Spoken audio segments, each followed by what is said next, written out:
Bonjour les petits matheux, je suis professeur Yassine, j'espère que vous allez bien et j'espère surtout que vous êtes prêts à devenir plus intelligent.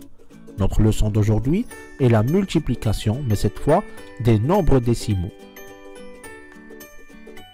À la fin de cette vidéo, vous serez capable de poser et effectuer des opérations de multiplication de deux nombres décimaux. Vous êtes prêts? Allons-y. Prenons l'exemple suivant.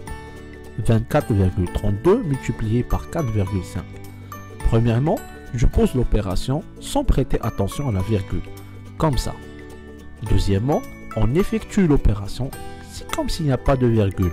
On va commencer par 5 multiplié par 2, c'est 10. Donc je pose 0 et je garde 1. 5 multiplié par 3, c'est 15. Alors je rajoute 1 de la retenue, ça donne 16.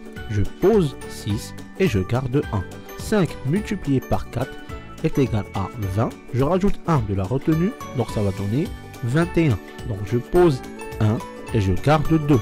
5 multiplié par 2, ça donne 10, plus 2 de la retenue, ça va donner 12. Et maintenant, je vais passer au chiffre suivant, sans oublier de placer, bien sûr, le 0 ou le point avant de commencer. Donc, 4 multiplié par 2 est égal à 8. 4 multiplié par 3 est égal à 12. Donc, je vais poser le 2 et je garde 1 en retenue. 4 multiplié par 4, c'est 16. Et je rajoute 1 de la retenue. Donc, ça fait 17. Donc, je pose 7 et je garde 1. 4 multiplié par 2, c'est 8. Plus 1 de la retenue, c'est 9. Maintenant, je passe à l'addition pour avoir le résultat final. Donc, 0 plus 0, ça fait 0. 8 plus 6, ça fait 14. Donc, je garde 1. Donc, 2 plus 1, ça fait 3. Plus 1 de la retenue, ça fait 4. 2 plus 7, ça fait 9. Et 1 plus 9, ça fait 10. Et c'est là où on arrive au moment le plus important de cette vidéo.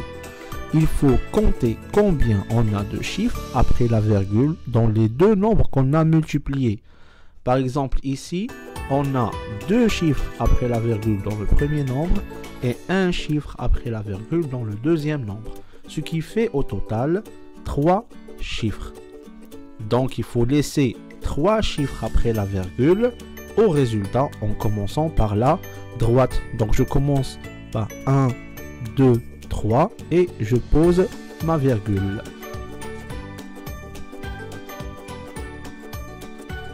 En résumé, et pour bien effectuer des opérations de multiplication des nombres décimaux, il faut bien recopier les nombres, poser l'opération sans s'occuper de la virgule, effectuer l'opération sans s'occuper de la virgule, faire attention aux retenues, il ne faut pas les oublier, poser la virgule à la fin, c'est-à-dire dans le résultat final. C'est tout pour aujourd'hui, merci beaucoup. Et n'oubliez pas, les maths pour nous est un jeu et pour l'esprit un repas délicieux. À bientôt.